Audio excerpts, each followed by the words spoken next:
Abdoulaye Wade a été arrêté en 1985. C'est lors de la marche avortée de l'ADS. L'ADS regroupait beaucoup de partis, l'Alliance démocratique sénégalaise.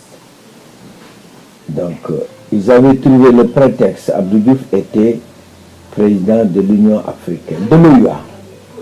Il était parti visiter les pays de la ligne de front, comme on appelait. Pour le déstabiliser, ils ont dit, nous manifestons contre l'apartheid. Comme toutes les manifestations étaient interdites, cette fois-ci, il sera obligé de l'autoriser. Mais il ne l'a pas autorisé. Abdoulaye Wade a été arrêté, ainsi que tant d'autres. Et comme parmi ceux qui avaient été arrêtés, il y avait Ousmane Ngom, avec qui je suis son aîné, mais avec qui je partage beaucoup de liens. Ce jour-là, j'ai décidé de les défendre. J'étais à bord, je venais d'avoir 3 ans de bar. Je venais de terminer mon stage. Je l'ai défendu. Abdoulaye Wade avait beaucoup aimé ma plaidoirie. Et donc, après, nous ne nous sommes pas revus. Il est retourné dans le terrain politique. Moi, je suis resté dans le terrain du barreau et des droits de l'homme. En 88, les événements de 88, après l'élection présidentielle de 88, Abdoulaye Wade a été arrêté avant la proclamation, ainsi que Abdoulaye Bathily et Dansokho. Encore, je suis venu les défendre. Je n'ai jamais aimé l'injustice. Et je me suis bien illustré. Abdoulaye Wade a beaucoup apprécié ce jour-là mes interventions. Les gens qui ont vécu ce procès se rappelleront chaque fois que j'étais assis, ils demandaient à quelqu'un de me lever et encore de cogner. Finalement, il a été, comme en 1985, acquitté. Il a été libéré. Quand il a été après, c'est à ce moment qu'on a commencé à avoir des relations suivies de temps à autre. Il m'appelait pour me confier des affaires familiales et tout. En 1994, quand il a été arrêté, il m'a fait venir pour me désigner comme avocat, mais aussi j'étais le coordonnateur du collectif. C'était l'affaire du 16 février où 6 policiers avaient connu la mort. Il y a eu aussi l'affaire Babacar Seye. Quand il est sorti de prison, nous nous sommes retrouvés devant Serigne Saliou. Il a dit à Serigne Saliou, je suis sûr que c'est Serigne Touba qui a mis Madické sur mon chemin. Parce que je n'aurais jamais trouvé un avocat aussi proche de vous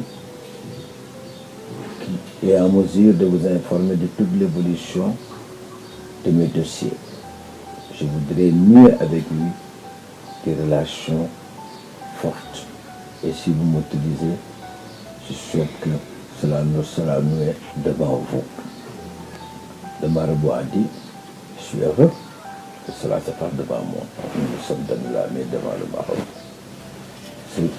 C'est fini, c'était le tournant de ma vie. Après, je ne l'ai plus quitté.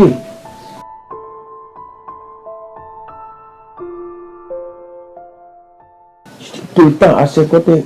Je ne raconte pas certaines péripéties avec lui. Lui aussi me vouait une confiance aveugle. Il disait même à certains, en un moment, je n'avais plus de compte. C'était Madické mon compte. Donc, tout se passait par moi. Tout se passait par moi jusqu'en 2000. Avant 2000, quand il est arrivé à Dakar, j'étais encore là à ses côtés. J'ai joué le rôle principal de pourvoyeur de fonds pour lui et ce qui lui a permis de pouvoir gagner parce que c'était des moments sur le plan financier où il connaissait de fortes difficultés. Quand il a gagné, nous sommes allés ensemble à Touba dans la même voiture. Il voulait faire de moi un ministre. Malheureusement, le moment n'était pas venu. Les propositions qui m'avaient été faites ne m'enchantaient pas. Je me suis dit que le décret divin n'était pas tombé pour que je sois ministre. Je suis retourné à mon cabinet. Finalement, en 2002, avec le gouvernement d'Idrissa, le premier gouvernement d'Idrissa, j'ai été nommé ministre et j'ai été nommé ministre de l'Habitat. Ce fut mon premier poste. Et depuis lors, j'ai été ministre dans ce gouvernement de l'Habitat. ministre de l'énergie, ministre de l'industrie, ministre des mines, de l'artisanat, des PME, ministre de la justice et ministre des affaires étrangères. On n'a jamais vu quelqu'un connaître autant de départements techniques dans toute l'histoire du Sénégal depuis l'indépendance et se retrouver dans 2 ministères de souveraineté pour montrer la confiance qu'il a eu à mon endroit. Et je l'ai toujours considéré comme un frère, comme un grand frère, parce que lui-même, quand il y a eu les événements sur l'électricité, j'avais mal que son gouvernement soit attaqué alors que j'étais ministre de l'énergie. Pourtant, c'était des événements dont le contrôle nous échappait parce que le baril était à $100.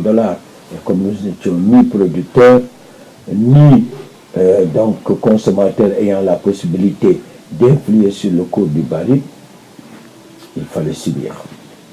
Mais je me suis dit, je dois être un fusible pour Abdoulaye Wade.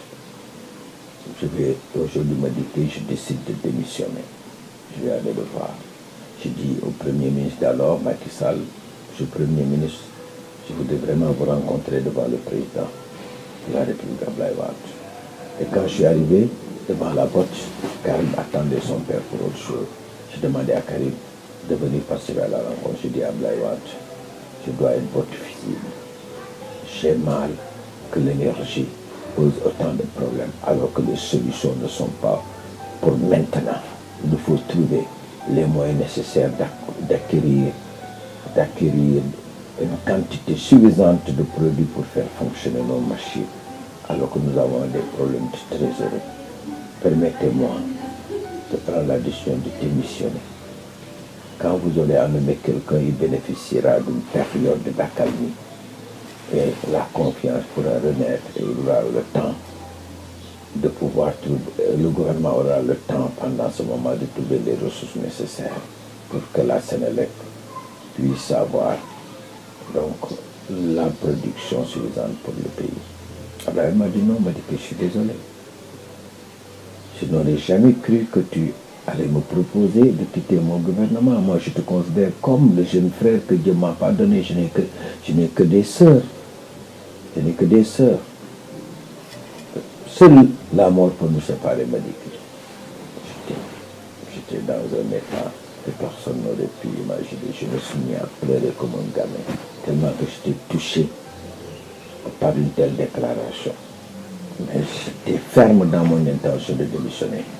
Il a fallu que Karim et le Premier ministre m'enferment à la présidence pendant 3 bonnes heures pour que je revienne un peu à la raison. Voilà, depuis lors, je ne l'ai pas quitté. C'est pourquoi, contre vents et marées, j'ai toujours manifesté le fait que Madické, je ne voulais que servir à Abdoulaye Wade. Je n'ai jamais demandé un poste. Jamais je ne lui ai demandé. C'est lui qui décide. Chaque fois qu'il avait besoin d'un homme de confiance vers telle direction. Je vous dis, je suis le seul ministre qui n'ait pas obtenu un seul mètre carré de terrain. Je suis le seul ministre qui n'ait pas obtenu un seul véhicule de ce gouvernement d'Abdoulaye Wade. Parce que je ne demande rien. Pour moi, c'est un ami. Je dois pouvoir tout donner pour lui, pour servir Abdoulaye Wade. C'est pourquoi quand il a quitté le pouvoir et que j'ai entendu qu'il avait trouvé auprès de quelqu'un qu'il venait de connaître la possibilité de loger dans sa maison, immédiatement, alors que je venais de terminer ma maison, je venais de la meubler, je suis parti le voir, je dis non. Abdoulaye n'a pas demandé à venir chez moi. C'est moi qui suis parti le supplier d'accepter de venir chez moi en attendant que sa maison puisse être donc terminée par Karim qui avait engagé des entrepreneurs de renom. Voilà mon histoire avec Abdoulaye Wade.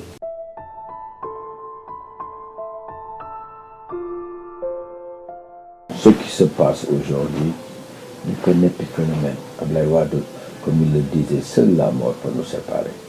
Je souhaite que ce qui nous puisse nous séparer ne puisse pas survenir maintenant, que nous puissions vivre longtemps.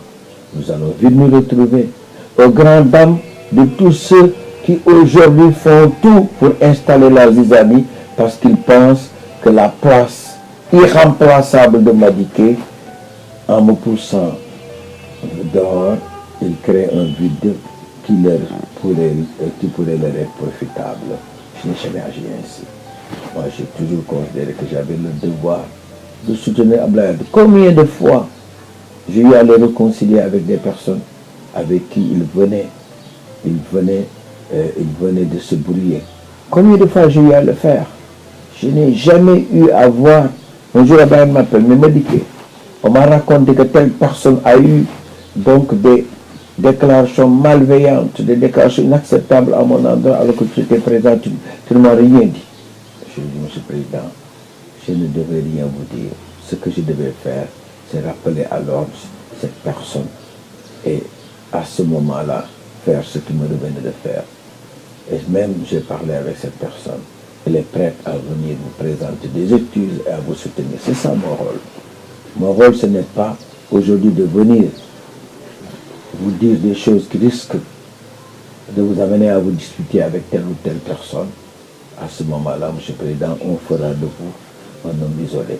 Tous ceux qui l'ont quitté ont reçu ma visite. Tous ont reçu ma visite nocturne ou ma visite à des moments pour pouvoir donc les ramener vers Abdoulaye Wade. Macky Sall, c'est moi qui l'avais réconcilié, réconciliation publique, vous verrez ça dans YouTube. J'ai tenté de le faire avec Aminata Tall. J'ai tenté de le faire avec Idriss Seck. Combien de fois j'ai rencontré Idriss Seck? Tous ceux qui l'ont quitté, Cheikh Tidiane Gadio et tant d'autres, pour vous dire, j'ai toujours considéré que j'étais un jeune frère d'Abdoulaye Wade. Il me revenait d'être à son service et de faire tout ce qui pouvait lui être profitable. Je n'ai jamais lésiné avec les moyens. Je vais raconter une histoire. Un jour, j'étais dans ma voiture revenant de Touba. J'entends un marabout dont je ne citerai pas le nom, mais il va se reconnaître dans cette déclaration, dire publiquement, je suis victime de mon cœur, de l'amour que je porte pour Abdoulaye Wade. Mais c'est douloureux d'avoir sa cérémonie et que personne, ni dans le commandement territorial, ni dans le gouvernement ne soit représenté. Alors que je suis quelqu'un qui aime profondément Abdoulaye Wade. J'ai demandé au chauffeur de retourner sur Touba. J'ai préparé une grosse enveloppe. Je suis parti lui dire, c'est moi qui avais été désigné pour venir à la cérémonie. J'ai eu une longue réunion qui m'a retardé au bureau. Et je n'avais pas vos coordonnées téléphoniques pour vous appeler. Voilà ce que le président Wade vous a donné. La personne était heureuse. C'était en pleine nuit. Mais il a fait réveiller tout le quartier. Il a fait réveiller tous ses parents pour que la déclaration soit faite. Et je me suis arrangé quelques jours plus tard de la manière devant Abdoulaye Wade. Il s'est mis à remercier Abdoulaye Wade ce jour-là. Ce que vous avez fait, c'est mon honneur qui a été préservé. Alors il dit, qu'est-ce que j'ai fait? Il a raconté, il m'a dit qu'il avait pas à faire avec moi. Ça c'est pas dit que moi je n'étais même pas au courant ni de votre cérémonie, ni de ce que Madické a fait. C'est comme ça que je me suis comporté. Tous les Sénégalais, tous les marabouts savent que chaque fois qu'il y a eu des problèmes, je monte au créneau, je fais ce qu'il me revenait. Mais ici l'a dit, pendant 2 ou 3 ans, quand nous étions au pouvoir, il s'est réveillé pour dire qu'il ne veut plus rencontrer le président Wade. Il y a eu des raisons que je ne dirai pas. Mais je l'ai fréquenté. C'était une cour que je lui faisais. Je lui rappelais toujours son devoir d'homme religieux, prêt à pardonner, son humanisme. Et jusqu'au moment où j'ai eu la satisfaction qu'ils se retrouvent ensemble et qu'ils acceptent de discuter du sujet pour lequel donc la discorde était née. Voilà, Abdoulaye Wade reste toujours un frère, un ami, mais surtout ma référence politique.